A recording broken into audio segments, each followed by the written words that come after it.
สวัสดีครับยินดีต้อนรับเข้าสู่ YouTube Channel D Big Byte นะครับวันนี้เรากลับมาพูดคุยในตัว MacBook Pro i9 2018 เครื่องนี้นะครับถือว่าเป็นคลิปรีวิวแล้วกัน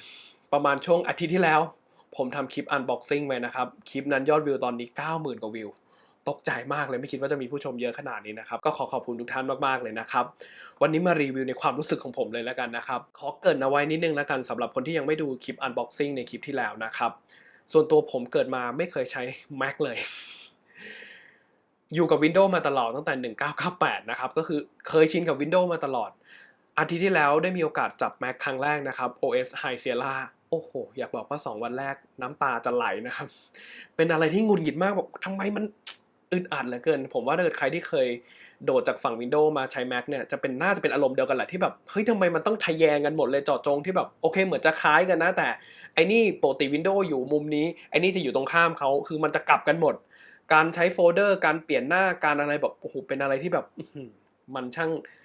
อึดอัดใจเหลือเกิน2วันแรกนะครับโอ้แต่โอเคพอ 2-3 วันก็รู้สึกว่ามันเผาๆเริ่มคล่องก็รู้สึกเริ่มชินขึ้นมาหน่อยนะครับซึ่งถ้าเกิดใครติดตามทางช่อง YouTube Channel เนี่ยจะสังเกตเลยว่าตั้งแต่คลิปที่ผม Unboxing เจ้า Mac เครื่องนี้ไปผมหายไปหลายวันเลยเพราะว่าผมยังงงกับไอ้เจ้าตัวเครื่อง Mac เครื่องนี้นะครับยังใช้ไม่เป็นบอกตามตรงเลยนะครับแต่คลิปนั้นนะที่ Unboxing ผมยังตัดต่อด้วย PC เครื่องเก่าอยู่นะครับก็เลยตัดปุ๊บวันต่อมาก็คือได้เห็นคลิปกันเลย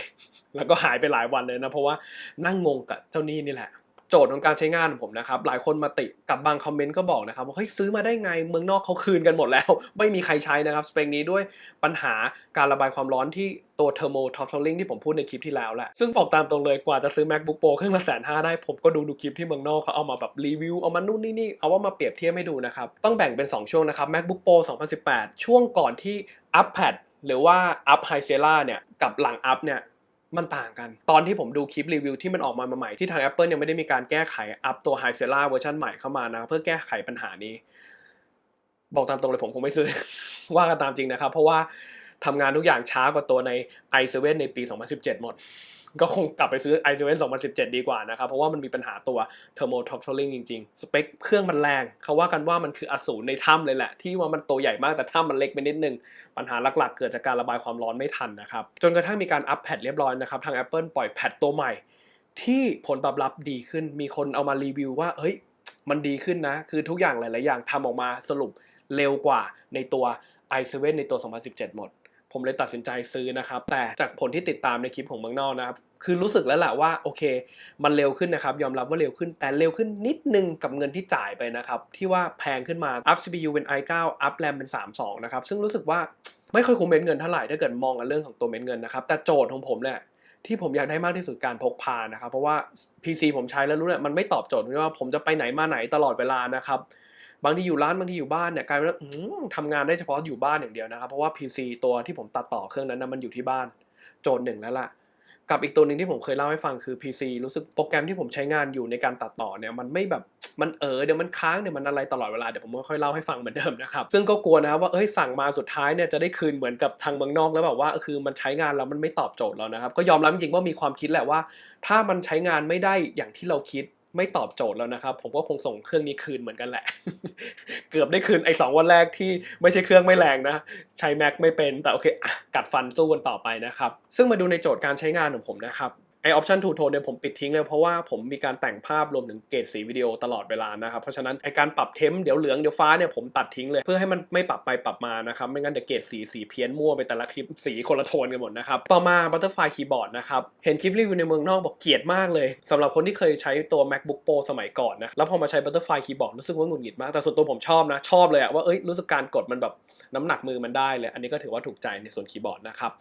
มาดูในโจทย์การใช้งานของผมนะครับตัดต่อวิดีโอ 4K โปรแกรม Adobe Premiere Pro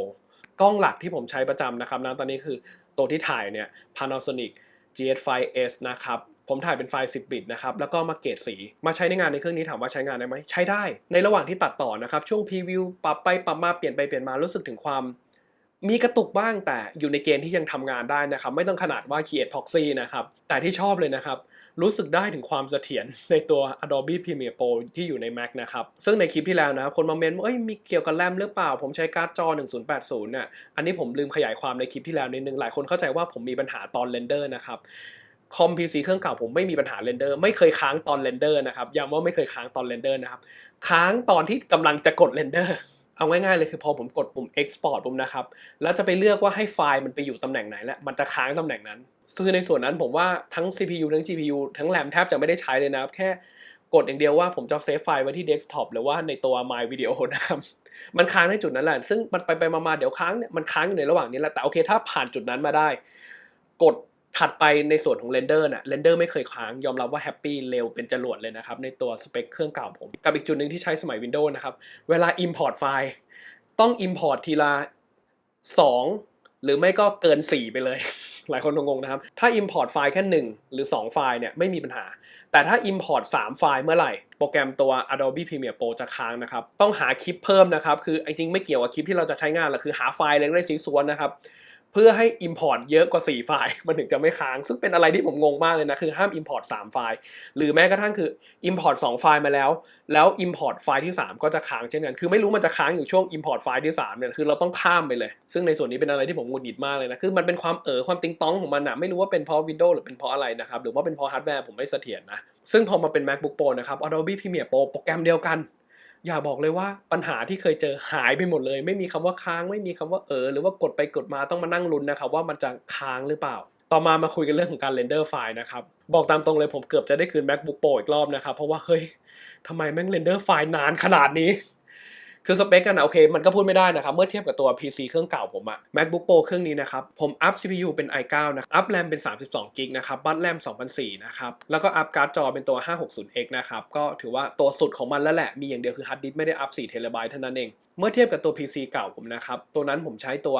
CPU ของ AMD นะครับ Ryzen 7 1008X นะครับ8 Core 16 Thread Base Clock Speed อยู่ที่ 3.6 นะครับผม Overclock ไปนิดนึงเป็นประมาณ 3.8 นะครับแล้วก็ RAM 32 GB เหมือนกันแต่บัส2000 ตอง 6 นะครับฮาร์ดดิสก์นะครับผมใช้ Samsung ตัว 960 Pro ก็ถือว่าแรงพอสมควรนะครับแต่อย่างที่บอกมันติดเรื่องมันแบบติงตองนิดๆหน่อยๆในโปรแกรม Adobe Premiere Pro ผมเลยตัดสินใจซื้อเครื่องนี้ตามคำยุของผู้ชมช่องนี้นี่แหละผมเป็นพวกประเภทยุขึ้นง่ายด้วยนะครับ ซึ่งช่วงการทำงานนะครับการตัดต่อช่วงพรีวิวเนี่ยรู้สึกว่า MacBook Pro กับ PC เครื่องเก่าผมไม่ค่อยต่างกันเท่าไหร่โอเคไอ้นี่อาจจะมีร้อนนิดนึงหน่วงๆบ้างนิดนึงแต่ยังอยู่ในเกณฑ์ที่ตัวผมเองยังรับได้นะครับแต่ติดปัญหาเรื่องเรนเดอร์นี่แหละมีแว็บหนึ่งนะครับว่าเกือบจะได้คืนเครื่องนี้แล้วนะรู้สึกว่าไม่ตอบโจทย์แต่โอเคสุดท้ายน่ะมันยังมีอีกแผน B นะครับใช้ Final Cut Pro ผมไปโหลดตัวทดลองใช้30 วันมาใช้นะครับโอ้โหเหมือนเดิมนะครับ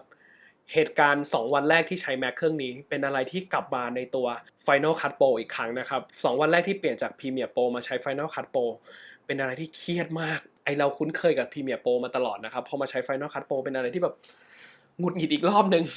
เป็นอะไรที่แบบช่วงอาทิตย์ที่ผ่านมาผมแบบเครียดมากเลยนะว่าแบบไอเราเสียเงินซื้อ MacBook ขนาดนี้แล้วรู้สึกว่ามันน่าจะทำงานได้โฟล์กว่านี้แต่ถามว่าจริงๆอ่ะมันไม่ได้มีปัญหาเรื่องตัวเครื่องหรอกมันมีปัญหาตัวที่ผมเออร์เองหลังจากนั้น2-3 วันผมเริ่มใช้โปรแกรมคล่องขึ้นนะครับสังเกตว่าหลังจากที่ผมเริ่มใช้คล่องเนี่ยคลิปที่ลงทาง YouTube Channel DBigByte ก็เริ่มมาเกือบทุกวันเหมือนเดิมนะครับคือยอมรับเลยว่าพอใช้คล่องแล้วเนี่ยผมรู้สึกแฮปปี้กับตัว Final Cut Pro มากเลยนะก็ว่าจะตัดสินใจนะครับเจอไปอีก 1,500 อีกแล้ว เพื่อซื้อโปรแกรมตัว Final Cut Pro นะครับระหว่างที่พรีวิวเนี่ยอยากบอกว่าไอ้พวกนั้นจะเป็นอารมณ์ไม่มีความกระตุกเลยไฟล์10 บิตของ GS5S นะครับตัดต่อใน Final Cut Pro สเปคนี้นะครับก็ถือว่าไม่มีหน่วงแต่ที่ชอบใจที่สุดคืออะไรเรนเดอร์ไวเป็นจรวดผิดกันฟ้ากับเหวเลยนะครับ Adobe Premiere Pro กับ Final Cut Pro โอเคการทำงานเนี่ยอาจจะแต่ส่วนตัวผมชอบระหว่างทำงานผมชอบสไตล์ของตัว Premiere Pro มากกว่านะครับแต่ตัวนี้ยอมรับเลยว่าความเสถียรความลื่นรวมถึงการใช้เวลาในการเรนเดอร์เนี่ย Final Cut Pro รู้สึกว่าโหมันตอบโจทย์ผมจริงนะมาสรุปกันเลยแล้วกันนะครับถามว่าเจ้า MacBook Pro เนี่ยตอบโจทย์กับการใช้งานของผมไหมนะครับอารมณ์คนที่ใช้งานคล้ายๆผมแล้วกันตัดต่อวิดีโอเป็นหลักนะครับไฟล์ 4K GS5 10 บิตนะครับถ้าใช้ Premiere Pro รู้สึกว่าอึดอัดนิดนึง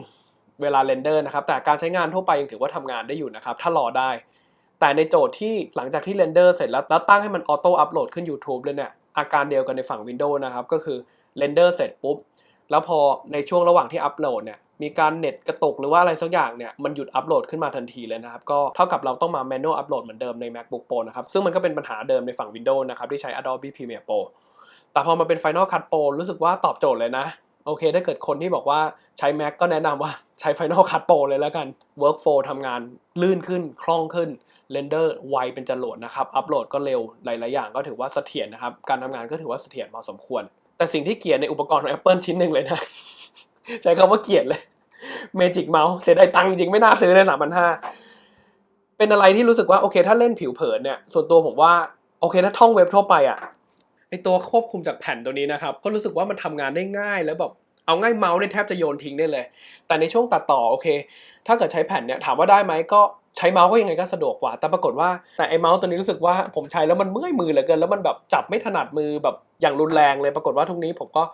เอาเมาส์ของตัวเครื่อง PC มาใช้นะครับแต่ต้องต่อเป็นพอร์ต USB แยกต่างหากนะครับซึ่งไม่เหมือนตัวนี้ที่มันบลูทูธเข้าเครื่องโดยตรงเลยนะครับก็แอบเสียดายเหมือนกัน ไม่น่าซื้อเลยแต่อันนี้อาจจะเป็นโจทย์เพราะผมไม่ถนัดเองนี่แหละไอตัวเมาส์ตัวเก่าผมมันเป็นลูกใหญ่ๆนะครับก็คือถือว่ามันจับถนัดมือมากกว่าตัวเนี้ยไอตัวนี้รู้สึกว่าโอเคมันได้เท่แหละแต่รู้สึกว่าไม่ค่อยตอบโจทย์ผมเท่าไหร่แต่สำหรับเครื่องก็ถือว่าตอบโจทย์พอสมควรนะครับคลิปนี้อาจจะไม่ได้พามาดูเบนช์มาร์กหรือว่ามารีวิวโปรแกรมหรืออะไรมากมายนะครับถ้าเกิดใครที่อยากดูอะไรเพิ่มเติมเกี่ยว MacBook Pro เนี่ยอยากให้ผมแบบทำเปรียบเทียบหรืออะไรลองเมนเข้ามาได้นะครับแล้วเดี๋ยวผมจะพยายามทำคลิปออกมาให้ดูแล้วกันบอกตามตรงก็ยังไม่ค่อยถนัดคลิปแนวนี้นะปกติโม้ฟงเป็นแต่มอเตอร์ไซค์นะครับแต่ก็ถือว่าในคลิปนั้นจะแสนวิวละคนเรียกร้องอยากให้ทำคลิปรีวิวกับความรู้สึกของผมเนี่ยว่ามันเป็นยังไงกับเครื่อง MacBook เครื่องนี้นะครับเผื่อว่าใครกำลังจะซื้อและโจทย์ทำงานคล้ายๆผมนะครับก็ลองดูนะครับก็ถามเพิ่มเติมมาถ้าเกิดผมตอบได้ผมจะตอบใต้คอมเมนต์ให้นะครับแต่ในส่วนบางคำถามที่ผมไม่รู้นะครับบางทีหลายท่านที่รู้เนี่ยเขาก็มาช่วยกันตอบนะก็ดีนะครับก็เหมือนเดิมใครจะตอบถามแล้วก็ถามตอบกันใต้คอมเมนต์ผมได้เหมือนเดิมนะครับวันนี้ขออนุญาตเท่านี้ก่อนแล้วกันนะครับถูกใจก็กดไลค์ถ้าชอบใจก็กด Subscribe นะครับแล้วเจอกันใหม่คลิปหน้านะครับสวัสดีครับ